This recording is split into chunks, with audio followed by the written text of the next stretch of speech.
start with the new topic, that is law of chemical combination. Now first thing, see how did we get these laws? In 17th century, scientists were actually trying to convert one substance into another substance. And while those studying those doing a quantitative study of those conversion, they gave us some generalization. And those generalizations are only generalizations are actually written as these laws. Okay? And what are the laws which we are going to study? First law is law of conservation of mass, which is also called as law of indestructibility of matter. Second one is law of constant proportion or definite proportion. Third one is law of multiple proportion. Fourth one, law of reciprocal proportion. Fifth law is law of Gay-Lussac's law, and the last one is Avogadro hypothesis. We are going to study so many laws. Okay? Now let us start with the first law.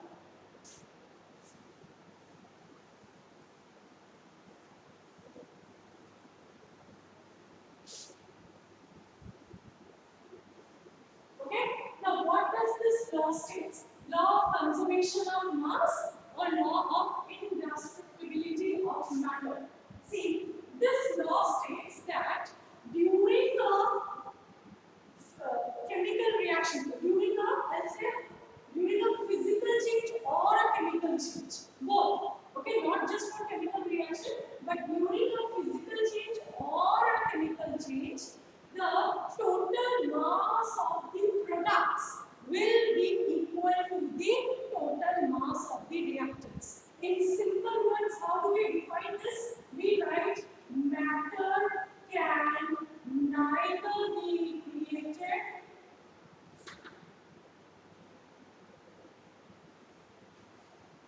nor destroyed. Okay? In short form, the statement of this law can be written simply as matter can neither be created nor destroyed. That is, total mass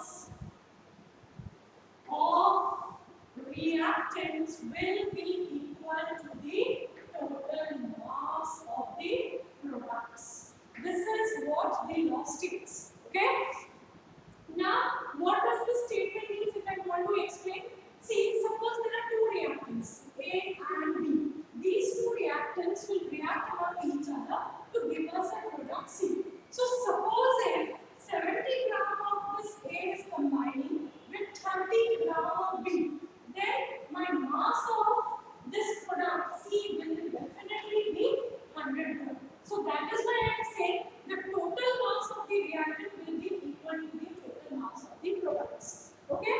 And this law was actually given by a French chemist, Antoine Lavoisier, in the year 1789. Okay? In 1789, Antoine Lavoisier has given us this law, that is law of conservation of mass. And actually, what was he doing? How did he verify this law? So, experimental verification of this law was done by Lagrange's experiment. Now, what is that?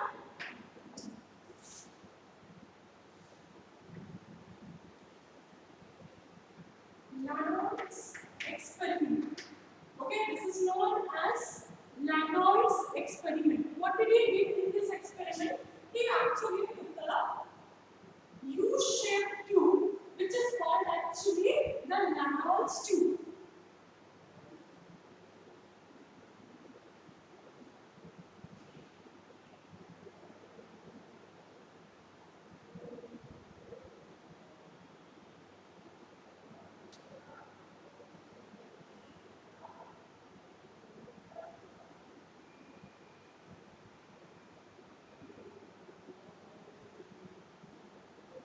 Okay, this is Lagrange's tube, that is an H-shaped tube.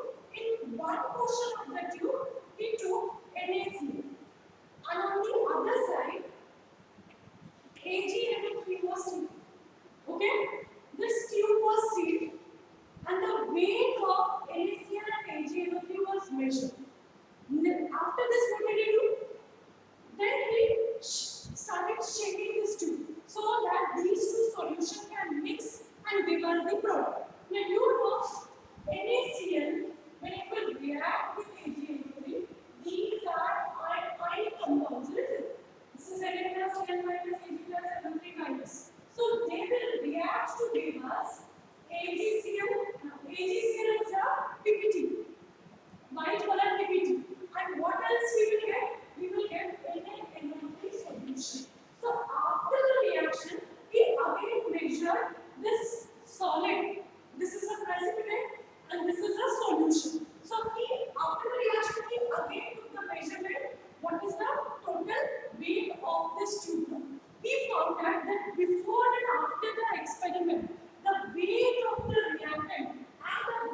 So this is how he did the experimental verification of law of conservation of mass.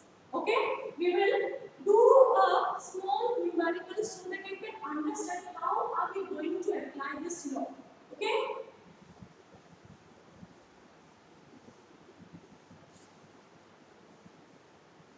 So I'm writing down a question. The question says 6.3 gram sodium bicarbonate when added to 50 gram of acetic acid solution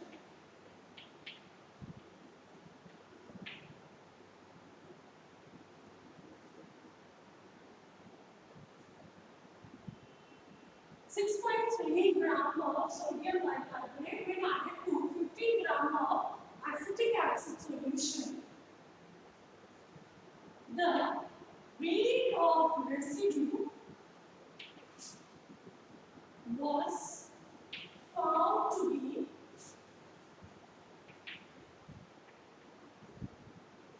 18 gram. Okay?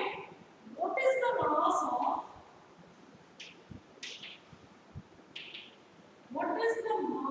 of CO2? This is what we are supposed to find out. So see, let us write down the reaction first. Our reactants are sodium bicarbonate. This when reacts with acetic acid, it will give us sodium acetate plus what else we will get? We will get water and I will get CO2. Okay? This is what I am going to get. That is sodium bicarbonate when it will react with acetic acid, it is going to give me sodium acetate and water and carbon dioxide. This is what I am going to give. The reaction is balanced, isn't it? Now, what have we asked you? See, mass of CO2 and water level, I should write. Okay, this is what I am going to find because see, this is the residue, and the weight of the residue is given to you as 18 gram. Okay, so if this is your residue, means this is the solid which you will get. Water vapor and carbon dioxide is what you are supposed to find out the mass. You are supposed to find out the mass of these two. Now, what is the mass of this sodium bicarbonate? It is given to you as 6.3 gram. What is the weight of acetic acid? It is given to you as 15 gram. And the weight of the residue is given to you 18 gram. So, you can easily find out the weight of this water and carbon dioxide using this law of conservation of mass. Isn't it? Because law of conservation of mass states that the total mass of the reactants will be equal to the total mass of the products. Isn't it? So see, what are we going to do?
So, in those reactions, because Einstein theory of relativity states that E is equal to mc square, isn't it? So actually mass can be converted into energy.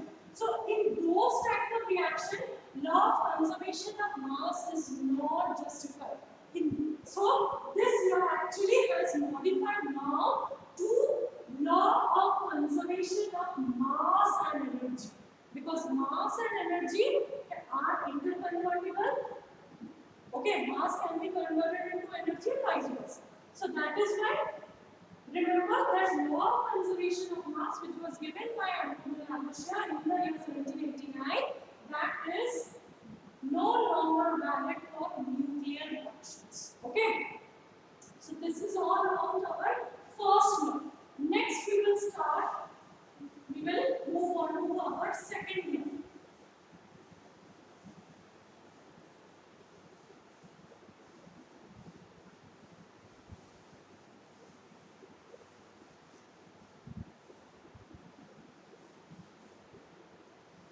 Second law states that law of definite or constant proportion. What is our second law?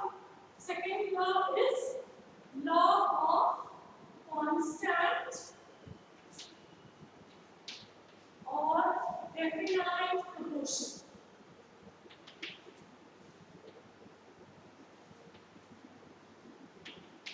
Now, what does this law states? See, the statement of this law, let me write down first. A pure chemical compound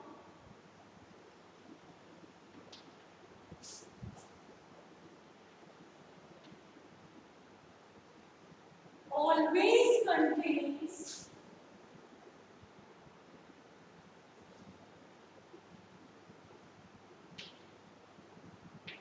the same elements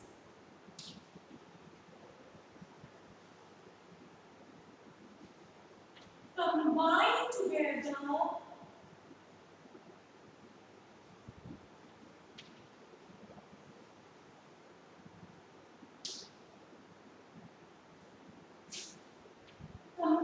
together in the same definite proportion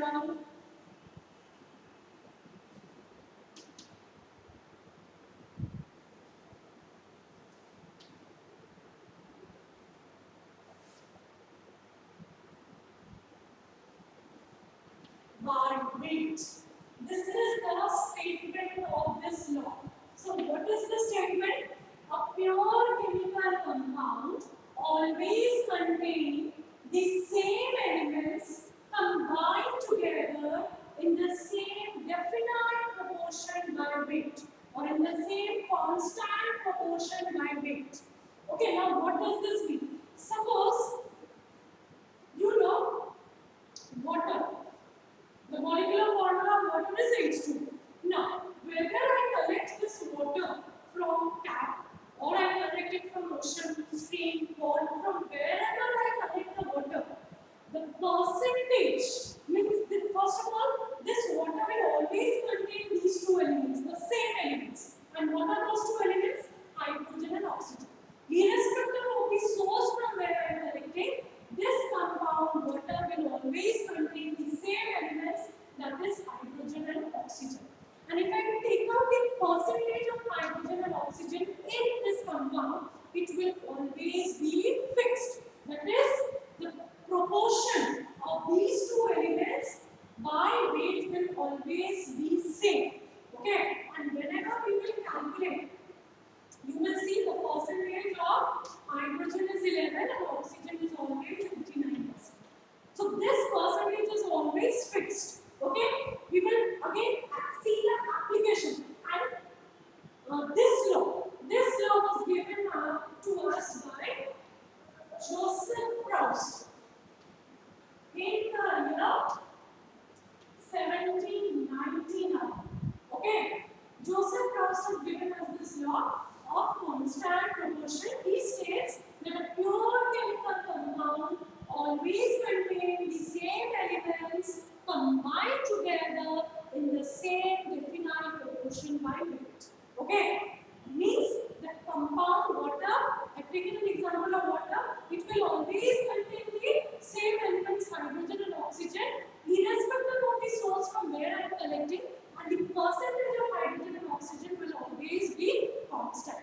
Okay, now here again let us do a numerical so that we can understand how to apply what is the application of this law. Okay.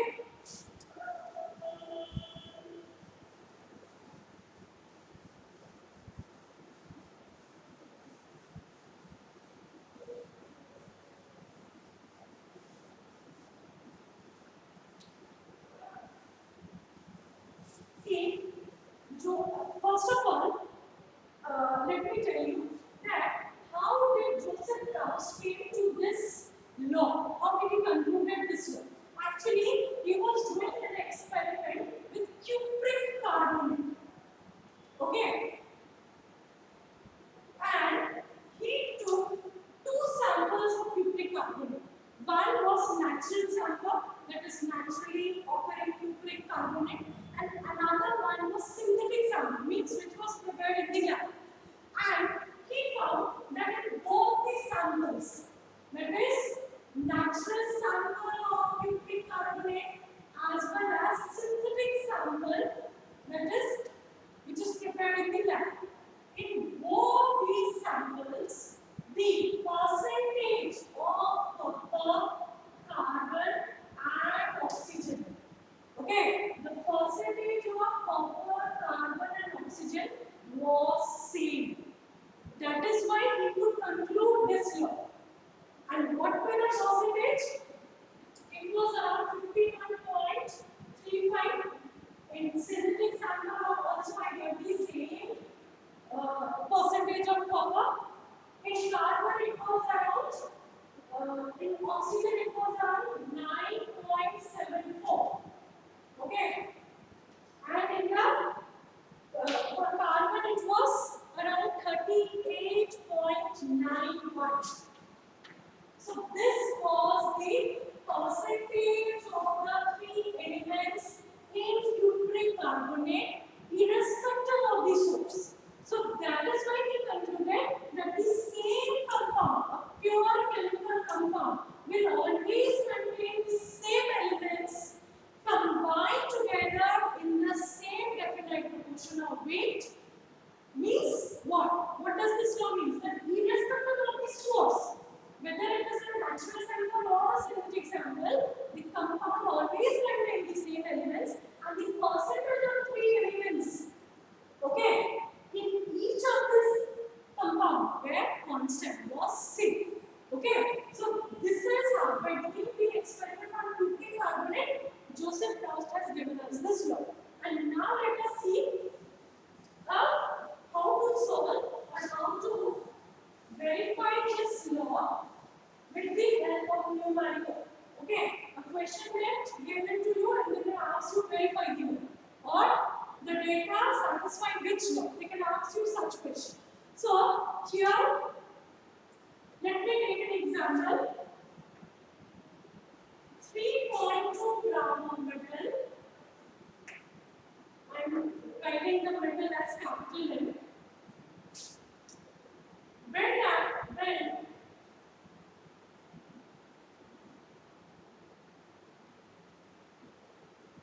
When bond in oxygen,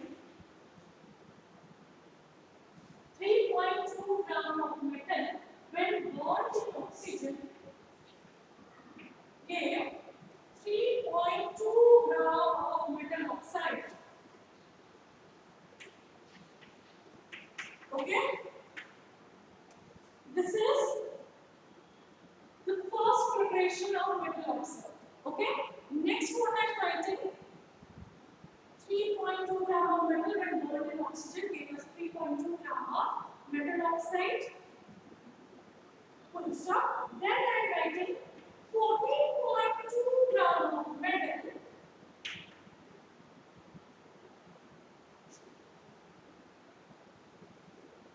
when fast or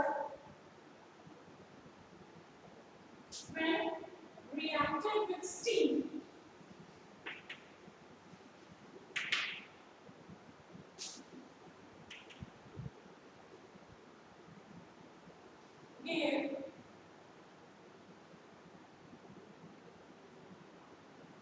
Let me make it 1.4. Okay, 1.42 gram of metal when reacted with steam gave 2.27 gram of metal oxide. This is the second preparation of the metal oxide. Okay, verify law of constant proportion.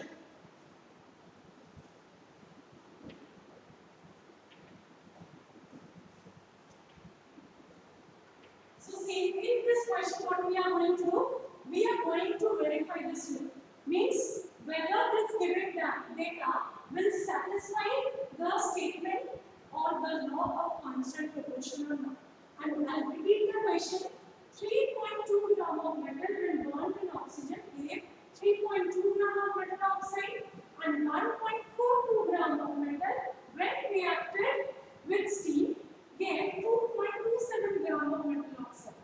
Verify law of constant proportion. Okay, so see, we have two cases. Case 1 where metal will react with oxygen to give us metal oxide. Okay, what are the mass? Here I have 3.2 gram of metal, oxygen being is not known, and metal oxide is 3.2. What can I do? I can actually calculate the percentage of metal in this metal oxide. Okay, how will I calculate the percentage? It will be 3.2, sorry,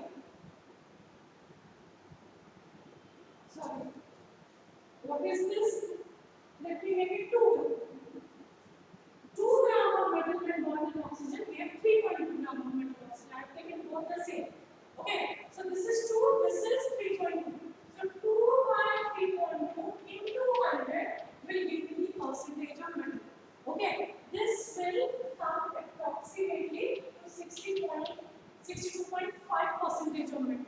Similarly, in our case 2, if we calculate, if you do that calculation, you will get around 62.5. Case 2 say what is the data given? Here in case 2, the metal will react with steam to give us metal oxide. This is a second preparation. Here again, what is the weight of the metal? It is 1.42 and metal oxide weight is 2.27 gram of metal oxide. Okay, here again, in this metal oxide, if we calculate the percentage of metal, what are we going to get? Percentage of metal will again be 1.42 by 2.27 into 100. If you calculate, this data will also be coming to 62.5 percentage of metal. So what can we say? That irrespective of the preparation of this method, means I have prepared the metal oxide in 2 ways. One by burning the metal in oxygen, another one is by passing steam through this metal. I am getting the same metal oxide, and in that metal oxide, if I calculate the percentage of metal, it is coming to be same. So in this way, we can say that this data verifies the law of constant proportion. Okay. So last thing I'll explain here that what is the limitation of this law. Like what was the limitation of first law of conservation of mass, that it is not applicable for nuclear reaction. For law of constant proportion, see, this law is actually not applicable for isotopes, because for example, if I take carbon dioxide, now you know carbon has 3 isotopes. Carbon dioxide, this could be carbon 12, it could be carbon 14, or it could be carbon 14 also. So this is the same compound, carbon dioxide. Okay, so if it is the same compound, the ratio of carbon is to oxygen always should be same fixed. But here what will I do? The ratio will not be same, because here the atomic mass of carbon is 12, but here the atomic mass of carbon is different. It is 14, isn't it? So for isotopes, this